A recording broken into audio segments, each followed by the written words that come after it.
Other shows we have for you to enjoy at myclassicradio.net. The Avengers was most certainly not a household name in South Africa prior to the radio series. With no national television service until 1976, the mechanism simply was not present in the country to show television programs to mass audiences. While many other countries reveled in the filmed adventures of John Steed and company, South Africa was not equipped to join in the fun. The series took Britain by storm and made a major impression in the American markets, being that greatest of rarities, a British series given a network transmission slot. However, as a filmed series, rather than a videotaped one, The Avengers was able to gain a modicum of exposure in South Africa through film rentals. Come and listen at myclassicradio.net. They say you have 3 names. The one you inherit from your family, the one your parents gave you, and the one you make for yourself. So create the brand of you. Find the job you've always dreamed of and make it yours by going to Irish Jobs, Ireland's online recruitment platform. Take control of your career. Visit irishjobs.ie and move up to the next level you. Irish Jobs. Make a name for yourself.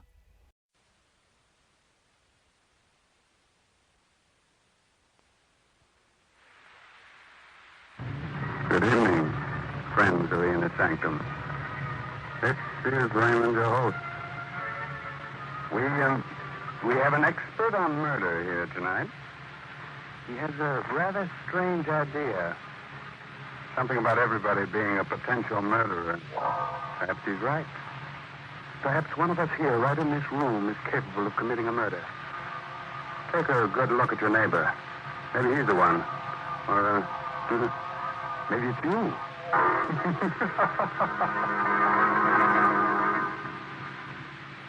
Inner Sanctum Mysteries, by Hyman Brown, brings you one of Broadway's and Hollywood's best-known stars, Boris Karloff, now appearing in the smash Broadway hit Arsenic and Old Lace.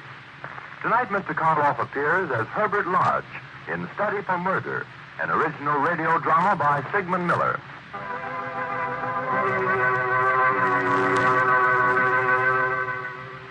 In one of the cells of the death house stands a man, holding tightly onto the bars, a dazed expression on his young face.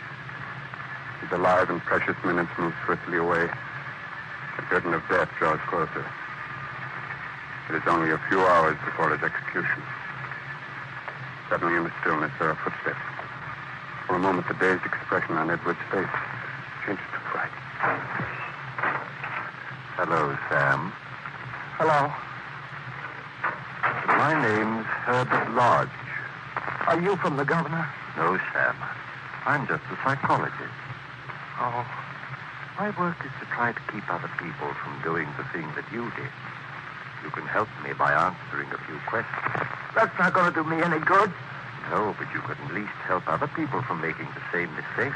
I've got to get out of here. I want to live. I don't want to die. You were never convicted of a crime before, were you, Sam? No. No, I never even got a traffic ticket. I never harmed anyone in my life until that terrible night. You believe me, don't you? Why, of course I believe. Please, Mr. Lodge. Please, you said you're a psychologist. Can't you do something for me? Can't you say I'm insane or something? No, Sam, I can't. You're not insane. But I never meant to kill her. My hands went for her throat as if they weren't my hands. It's so hard to believe. Me, who never even had a fist fight. Very interesting. You didn't even hate your wife, did you, Sam? No. No, I didn't hate her. She used to get on my nerves. We used to fight a lot about money. But I never hated her. She was spending more money than I earned. She got you angry. She ridiculed your small earnings. That's right. How did you know? And she did that every time you had an argument about money. Yes. I couldn't stand it anymore. I know she didn't really mean it, telling me that I didn't work hard enough, but when she told me that last time, I don't know, my hands went for her throat. You didn't feel any kind of pity for her? I don't want to talk anymore, please. Please leave me alone. I can't stand it. This one question is very important. You saw her dead on the floor. What were your reactions? For a minute, I was glad. Then suddenly I realized what I'd done, and I got scared. I tried to revive her, tried to bring her back to life. You talked to her, didn't you? I don't remember much after that. You feel full of remorse now, don't you? No, I don't. I hate you. I hate everybody. Get out!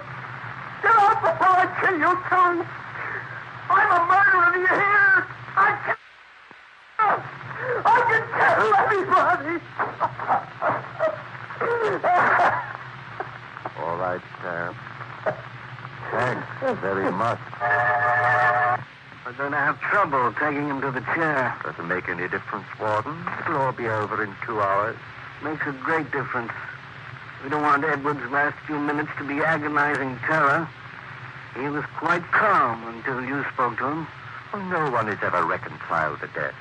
These last few minutes are really of no importance. That's rather cold-blooded of you, Mr. Lodge. Perhaps it is. I'd imagine you'd be just as sensible. I prefer to think that all murderers are sick men and should be treated as such. Ah, then perhaps we're not so far off from each other in our thinking. I'm trying to understand the disease of murder. A disease that all of us have, every one of us.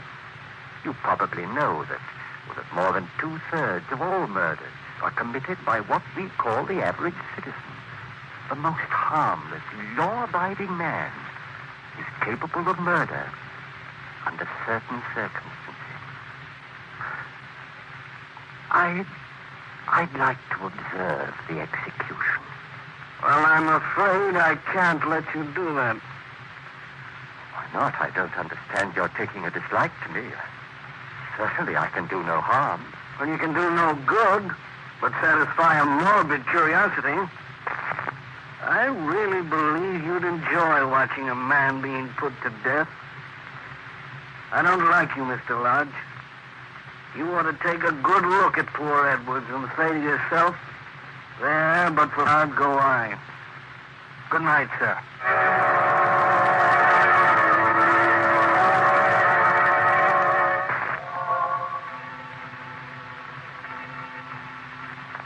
Well, Margaret, Edwards has just paid with his life. I managed to get a lot of valuable information out of him before he went to pieces. Herbert, maybe you ought to take a rest. Stop working on your book for a while. A vacation would do you good. Well, you're not worried about me, are you, Margaret? But no good can come of it at the rate you're going. Why, the only thing on your mind is murder. Oh, you don't understand. I've got to know more about the desire to kill. All of us are capable of murder, and knowing that even I can commit murder fills me with a horrible fascination. You don't know what you're saying, Herbert. I've got to explore the whole field of crime, track down every detail that leads to murder. Everyone I meet is a subject for study, and I myself am my own best subject. I've never felt so keen about anything in my life. I can't stop now. You're playing with fire, Herbert. Well, yes, perhaps I am. But you can't write about fire unless you've been burned. Oh, please give it up. I don't like the underworld people you've been associating with. You mean Whitey? Yes. I can't stand him. Well, I'm sorry, but I'm going to see him again tonight. It's taken me a long time, but I've finally succeeded in forming a tribe of my own. A tribe? What are you talking about? It's the underworld term for gang. Why, you're out of your mind. You've become a gangster. Only temporarily. But as the big brains of the mob, I'm going to see crime and murder from the first row. We're going to muscle in on some racketeers' territory. I absolutely forbid you to do it. Oh, please, Herbert. I've made up my mind. Don't waste your time trying to stop me, Margaret. I don't want to be unpleasant with you.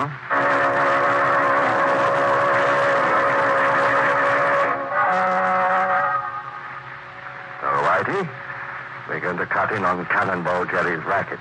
He's had it too long already. It's about time it was taken away from him. Cannonball's plenty tough. As soon as he gets wise, he's going to go gandering for us. I wouldn't like to be in front of his choppers when he's mad. You don't have to worry about him. No? Well, you ain't seen what he saw. I never will. We'll get him before he knows what's happened. You mean you're gonna blast him? That's right. You sure took on a tall order. Who's gonna do it for you? You are, Whitey. Oh, yeah? How you gonna get him here? Well, that's very easy. He's coming here. Coming here? I've tipped him off that a new mob is going to cut in on him. I let him find out my name and the address of this room. He ought to be here in a minute. You and Johnny are to meet him outside. He'll be coming up with the lieutenant right into a trap. But I want Cannonball Jerry brought to me alive. I don't care what happens to the tricker man. It ain't gonna be an easy job. Well, you're not afraid, are you, Whitey? I ain't afraid of nobody. But I've been strictly a stick-up artist. Ain't never had a bump off a guy before. We'll take a couple of the boys with you. You won't have too much trouble. And hurry up.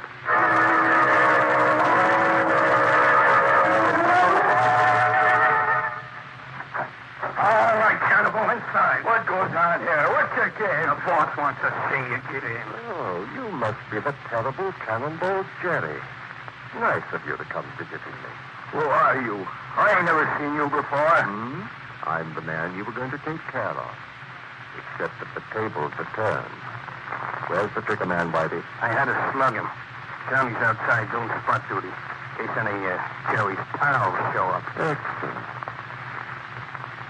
Jerry, you've killed a lot of people in your life, haven't you? I ain't got no beef with you. You haven't? But didn't you come here to kill me? No, I wasn't coming to see you. I never seen you before. You're not going to bump me. I'm sorry to disappoint you, Jerry. You're not going to leave here alive. I wasn't going to kill you. I was only going to scare you. You got to believe me, please. Let me go. I'll never bother you. Well. Running through the tunnel. Breaking down completely. Let me go. I leave the city. I never come back, I swear. All right, you'll leave the city and you'll never come back. Never. Shall I let him have it now, boss? Ain't no sense in wasting time. In a second. We'll give Cannonball a chance to compose himself. You ain't going to get away with it. You'll be following me. You ain't going to get away with it. Here you are, Whitey.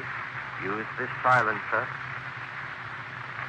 Go ahead. No, don't shoot. I didn't. Oh, okay, boss. We better get Heard it.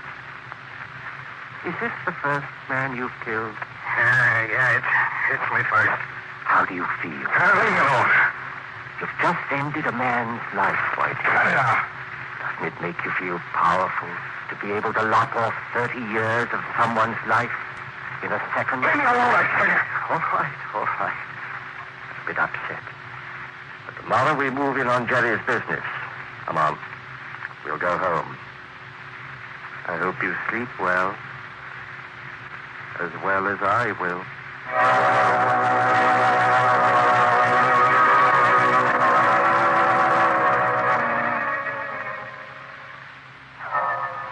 It's a few hours later now. In the small hours of the morning. Lodge asleep. Tosses in his bed as he hears a familiar voice. Hello, Mr. Lodge. Huh? Who's there? It's me, Sam. Sam? Sam Edwards? Oh, how did you get here? You're dead. Yes, I'm dead. But I came back. I thought maybe you wanted to ask me a few more questions. You came back? Oh, it can't be. I must be dreaming. I came back to tell you I was sorry about going to pieces. I was scared then. But I'm not scared anymore. Dead people aren't afraid. I'm nothing to ask you. Anymore? You told me everything. No, I didn't answer your last question. You asked me if I was full of remorse. You don't have to answer that. I knew. Remorse ate into me like acid. It was unbearable. I couldn't stand it. It drove me crazy. It made me hate myself. I just can't describe how it felt. I guess that about covers everything. It doesn't, Mr. Lodge. I was going to tell you about my last few minutes alive. I don't want to hear anymore. You know, Mr. Lodge, I was thinking, if you want to find out how it feels to kill someone, the best way is to do it yourself. Do it myself? I'm no murderer. I wasn't a murderer either until the first time. I'm a weak man, but you're a strong one. You'd enjoy it. Your conscience won't bother. No, I'll never kill anybody. You never can tell. Murder. It's an experience you've never had. It's really so easy. Try it. You won't have to ask questions. You'll know all about it yourself. You've got to do it with your own hands to know. Try it. Try it with your own hands. Herbert, wake up. Herbert. Wake up, Herbert. What's in my heart? Where am I? I'm dreaming. I'm having a nightmare. I'll say you were. You kept talking in your sleep. What? What did I say? You kept repeating, I'm no murderer. I'll never kill anybody. What? I've never talked in the sleep before. It's been a vivid dream. Herbert, you've got to stop this horrible research of yours. You can't go on. You'll either get a nervous breakdown or actually kill someone. Oh, please, Herbert, I'm This frightened. is none of your affair, Margaret. I've told you before not to interfere. This is my affair. I'm not going to stand by and watch you get yourself deeper and deeper in this rotten business. Oh, you make me tired. Connections going. Yeah, we're doing swell. I'm waiting for Johnny. We got a few more customers to visit. Well, never mind about Johnny. I'll go with you. I'd like to see some of our clients. Okay, you suit yourself, boy.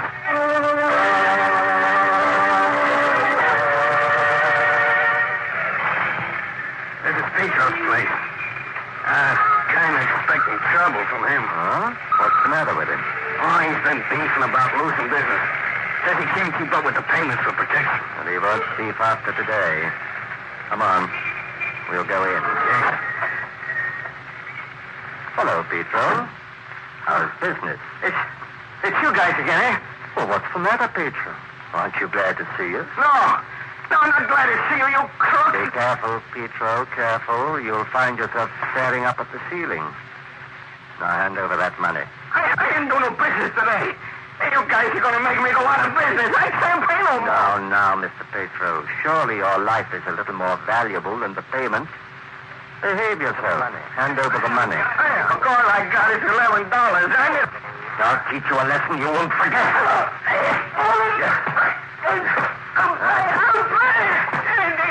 We want the full amount. I haven't got it all. You can look for yourself. All right. All right. We'll be back tomorrow. Come on, Bitey. Hey, what's the matter with you, boy? You almost croaked him. Yeah, we'd have had the cops down on us, sure. Yes, I could have killed him easily. I wanted to kill him. Wanted to beat his collie. I shouldn't have done. He'd have paid it if he'd had it. I don't think Petro's going to give us any more trouble. And if he does, I'll be only too glad to see him again.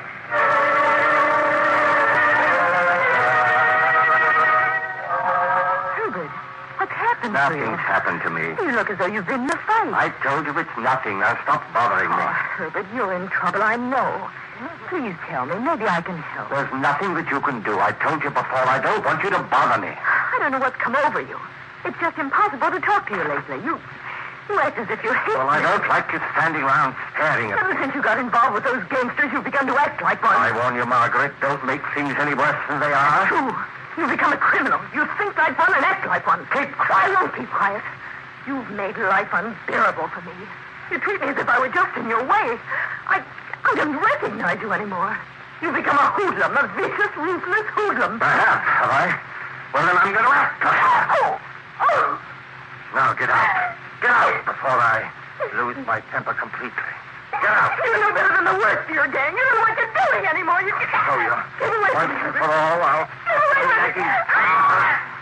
I won't hear that silly, nagging voice of yours anymore. I'll never hear it again. Now you keep quiet.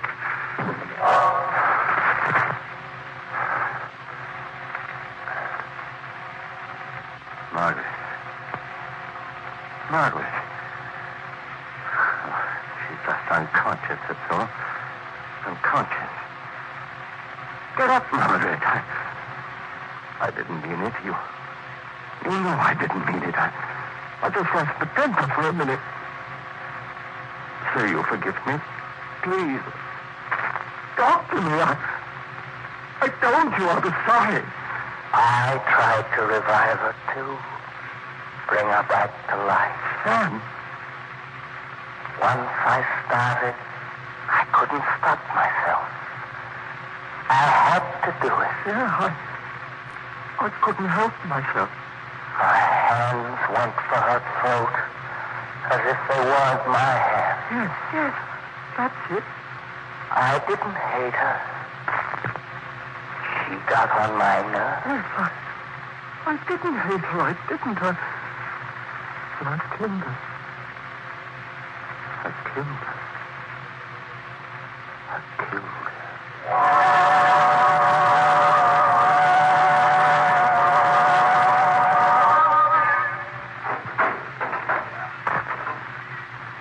Any news, Walt?